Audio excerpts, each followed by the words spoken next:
Yang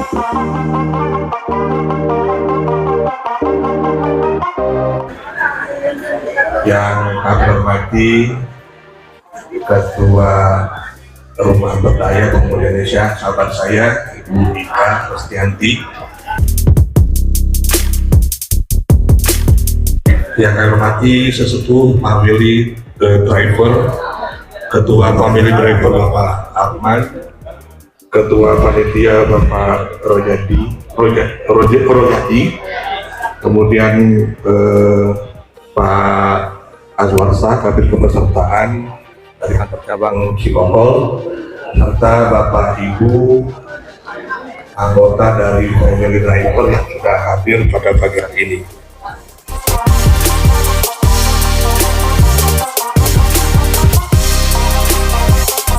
Saya Zen Setiadi, Kepala Kantor Cabang BPJS Ketenagakerjaan Tangerang Cikokol, serta tim Pak Azwarsa, Kabit Kepesertaan, dan Pak Dodi.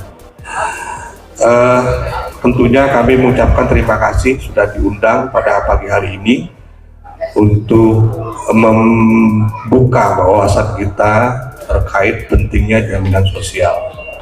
Bapak Ibu, saya sangat tertarik dengan moto yang ada di sini. Beda armada, satu keluarga, beda jalanan, satu tujuan.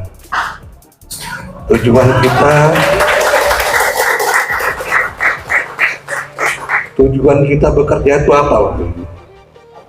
Tujuan kita bekerja itu selain itu ibadah, tentunya apa yang kita hasilkan semuanya untuk keluarga, untuk istri, untuk anak, ya.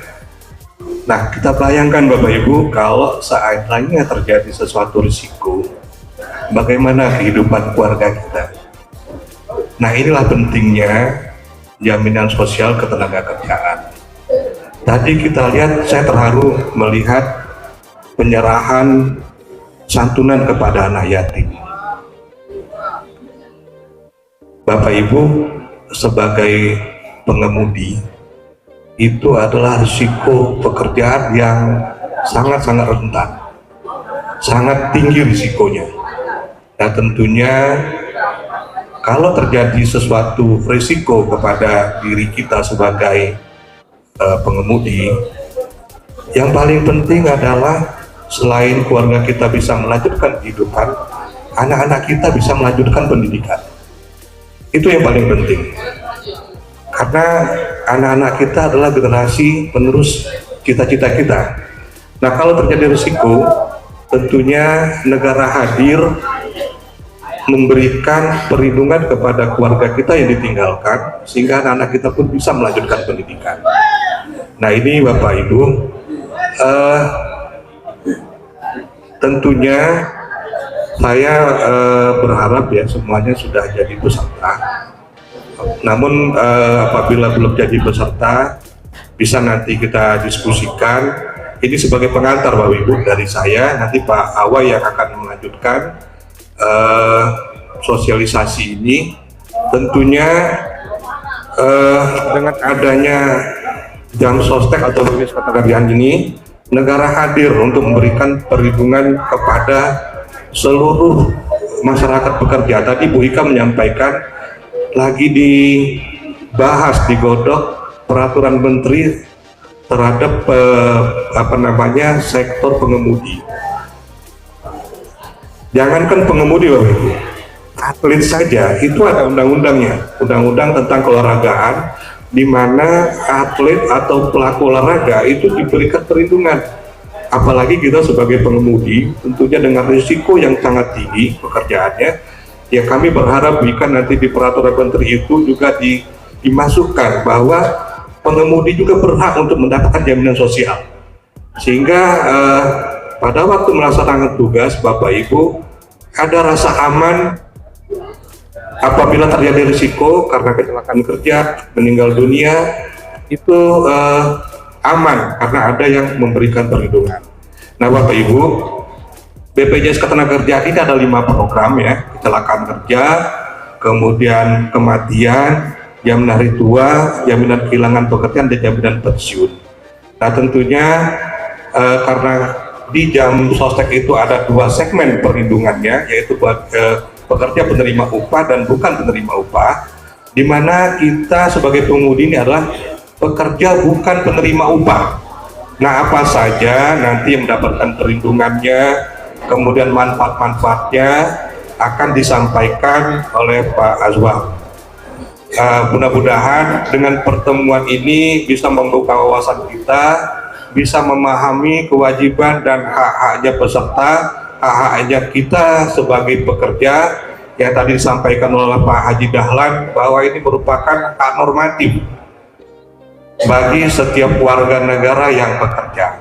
Nah, nanti bagaimana polanya, kemudian kewajiban, hak dan manfaatnya akan disampaikan oleh tim kami, dan mudah-mudahan pertemuan kita pagi hari ini bisa membawa berkah untuk kita semua.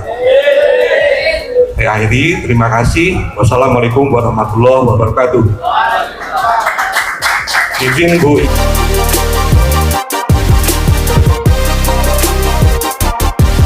Izin menyampaikan terkait BPJS Ketenagakerjaan. Jadi BPJS Ketenagakerjaan ini adalah perlindungan untuk tenaga kerja, dalam hal ini orang semua yang memiliki pekerjaan, baik formal ataupun informal. Jadi ada namanya programnya untuk perlindungan program pekerja PU atau penerima upah dan bukan penerima upah atau PBU. Nah, hari ini Bapak-bapak, ibu-ibu, abang-abang semua ini kan adalah pekerja bukan penerima upah atau pekerja informal, dalam hal ini driver. Apakah bisa menjadi peserta BPJS Ketenagakerjaan? Pasti bisa, dan memang wajib bisa, karena ini sudah diamanatkan oleh undang-undang. Kemudian apa yang bisa kami terima? Yang jelas bahwa Bapak Ibu-ibu, manfaatnya sama dengan manfaat pekerja yang ada di lingkungan perkantoran atau pabrik ataupun dan lain-lain, ataupun PNS ataupun ASN ataupun pegawai bank. Manfaatnya sama, tetapi yang berbeda adalah programnya. Kenapa? Karena ini adalah program mandiri. Jadi kalau yang mereka itu dibayarkan oleh perusahaan atau pemberi kerjanya, kalau abang-abang atau bapak ibu semua ini dibayarkan bayar sendiri, karena namanya juga mandiri. Nah, apa yang didapatkan? Yang pertama adalah perlindungan kecelakaan kerja. Nah, ini sekarang ini kalau melihat dari pekerjaannya bapak ibu semua, ini kecelakaan kerja ini adalah rentan sekali terjadi. Nah, seandainya terjadi risiko kecelakaan kerja, apa yang bisa pertama dilindungi? Yang pertama ada pengobatan perawatan. Jadi dari tempat kejadian, misalnya harus dibawa menggunakan darat, laut dan udara, itu semuanya sudah ada biayanya. Jadi seandainya tidak bisa ditangani di rumah sakit setempat, harus menggunakan udara, dibawa ke rumah sakit yang lain, atau menggunakan laut juga boleh. Ya. Kemudian pengobatan perawatannya berapa? Kalau dulu pada saat PT Jam Sostek, kita masih ada plafon Bapak Ibu. Tetapi setelah berubah menjadi BPJS Ketenagakerjaan atau BP Jam Sostek, sekarang kita menyebutnya BP Jam Sostek. Kalau BPJS Ketenagakerjaan kepanjangan. Nah, pada saat BP Jam Sostek, pengobatan perawatan ini sesuai dengan kebutuhan medis atau tidak melihat batasan biayanya. Jadi kalau memang medisnya membutuhkan 100 juta, di rumah sakit ya kita tanggung 100 juta. Kalau misalnya 1 miliar ya kita tanggung 1 miliar. Karena sampai dengan kemarin ada driver ojek online itu dirawat kecelakaan, ditabrak mobil tronton kalau nggak salah, itu dirawat sudah habis 1,5 miliar. Itu tetap kita cover, walaupun baru 1 bulan membayar iuran. Jadi bayangkan Bapak Ibu, kalau kita berbicara, kita tidak pernah tahu kecelakaan, kita tidak pernah tahu kapan terjadi resiko. Kalau terjadi, kira-kira kita siap nggak? Keluarga kita siap nggak? BPJS Kesehatan tidak akan bisa menanggung kalau terjadi seperti itu, karena mereka tanggungannya adalah sakit, bukan untuk kecelakaan kerja. Jadi ini sangat penting, apalagi abang-abang, Bapak Ibu semua ini sering ada di lapangan atau di jalan. Nah, setelah dirawat, kemudian ada namanya santunan cacat. Kalau terjadi cacat, maka nanti akan ada manfaatnya atau santunannya juga. Kalau tidak terjadi cacat, ternyata sembuh, ya tidak langsung bisa beraktivitas kembali. Kami sudah bekerja sama hampir di seluruh rumah sakit, baik rumah sakit daerah, umum, dan juga rumah sakit swasta. Jadi kalau misalnya kecelakaan di Tangerang itu ada banyak pilihan, ada IMC, ada Mayapada, Nubrawijaya, ada Primaya, semua tuh ada. Itu bisa dibawa ke situ semua. Kalau abang-abang, bapak ibu semua masih aktif sebagai peserta, insya Allah tidak membayar iuran. Cukup lapor saja, ini kasus kecelakaan kerja, nanti rumah sakit yang koordinasi ke kami untuk minta jaminan. Begitu. Nah kemudian pada saat mengalami kecelakaan, risikonya ada 3. Yang pertama sembuh, yang kedua cacat, yang ketiga meninggal dunia. Kalau cacat jelas ada santunan cacat, dan apabila cacatnya permanen atau jatuh tetap, contoh tangannya hilang, kakinya hilang, matanya buta, maka itu dianggap cacat total tetap. Maka selain dapat santunan, bapak ibu yang mengalami ini otomatis kan tidak bisa mungkin kerja atau beroperasi seperti driver pada umumnya lagi. Anda punya anak, bagaimana nasib anaknya? Nah, ini ada beasiswa. Nah, ini yang membedakan. Ada beasiswa anak. Termasuk juga kalau sampai meninggal dunia. Jadi anaknya yang ditinggalkan ini dapat masih pendidikan sampai perguruan tinggi. Dari TK, SD, SMP sampai perguruan tinggi. Itu dibiayai dari BPJS Ketenagakerjaan. Jadi coba bayangkan, ini bukan BPJS Ketenagakerjaan, ini kan programnya BPJS Ketenagakerjaan, tapi ini sebenarnya program pemerintah. Pemerintah melalui kami supaya para pekerja ini bisa melindungi dirinya, karena pemerintah sudah hadir kasih program ini loh buat jaminan sosial. Seluruh negara ada Bapak Ibu. Mungkin kalau di negara lain itu sudah diwajibkan, kalau di kita belum diwajibkan, tapi tinggal kita mengambil kesempatan itu. Jadi kalau beasiswa itu dari TK sampai SD itu kurang lebih 1.500.000 per tahun, SD, SMP 2 juta, SMA 3 juta per tahun, dan kuliah itu per tahunnya 12 juta. Jadi untuk semua sekolah ukurannya negeri ya, termasuk universitas juga negeri. Nah, yang kedua, resiko setelah kecelakaan kerja, apalagi kalau tidak kecelakaan, misalnya meninggal dunia. Meninggal dunia bukan hanya karena kecelakaan, tapi karena biasa meninggal atau karena sakit juga bisa. Apa yang didapat? Nah, yang didapat sama. Manfaat jaminan kematian itu totalnya ada 42 juta. Ada biaya santunan pemakaman, di dalamnya 10 juta, dan ada santunan berkala atau santunan kematian. Ada beasiswanya juga kalau sudah menjadi peserta 3 tahun. Jadi Bapak dan Ibu, ini apakah sama Pak? Ini yang kami dapat dengan orang yang bekerja di perusahaan. Saya kasih tahu, kemarin kalau Bapak Ibu mungkin baca berita, ada kalau nggak salah bosnya Indomaret meninggal ya, naik sepeda tabrakan. Itu meninggal karena dia peserta kami dapat 42 juta. Sama Pak, dengan ojek online yang meninggal juga 42 juta, karena namanya jaminan sosial, tidak ada perbedaan. Nah, jadi ini adalah program wajib untuk program bukan penerima upah. 2 program ini.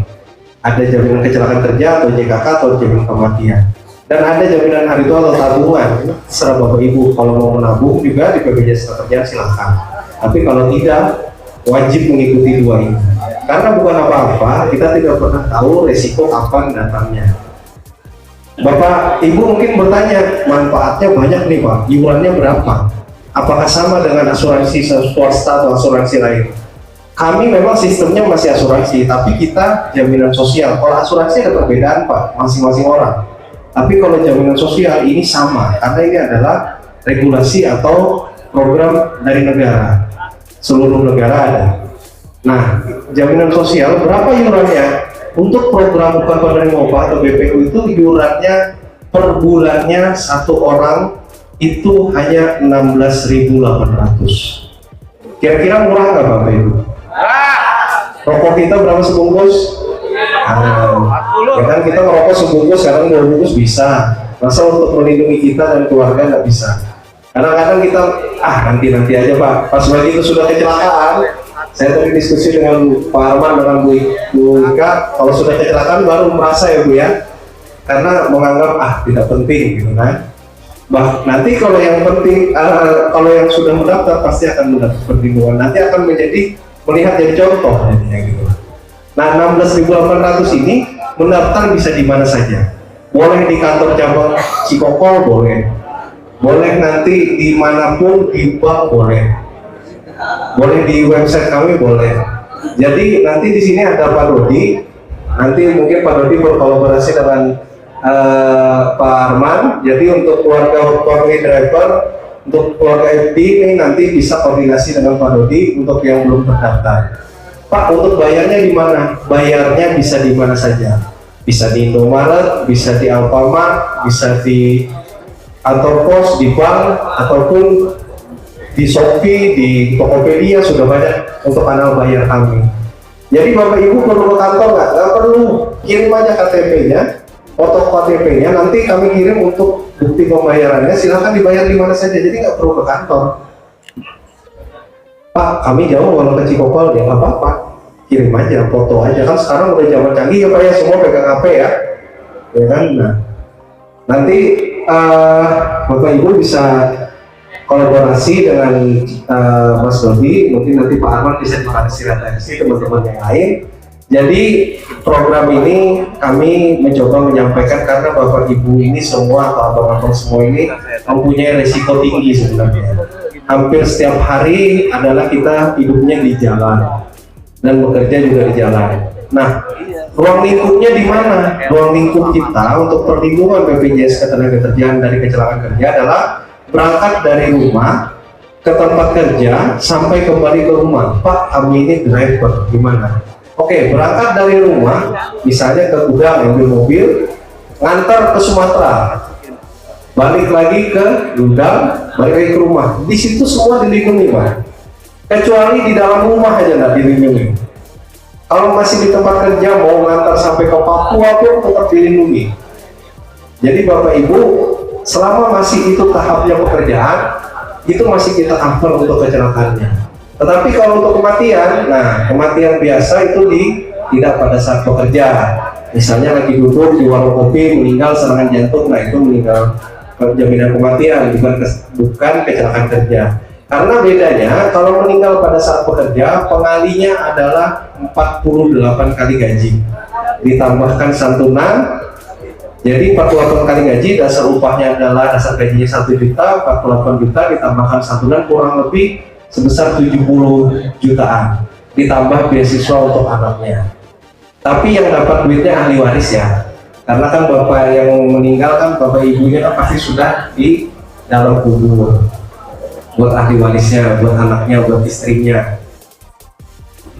Ya mungkin kalau istrinya yang menjadi peserta kecelakaan meninggal, yang dapat bapaknya, ya kan, sama anaknya biaya beasiswa, bapaknya bisa kawin lagi, gitu kan? Kan lumayan dapat 70 juta ya kan? Ya, mungkin itu bapak-bapak, ibu-ibu, abang-abang dari BPJS Ketenagakerjaan menyampaikan sedikit terkait program BPJS Ketenagakerjaan.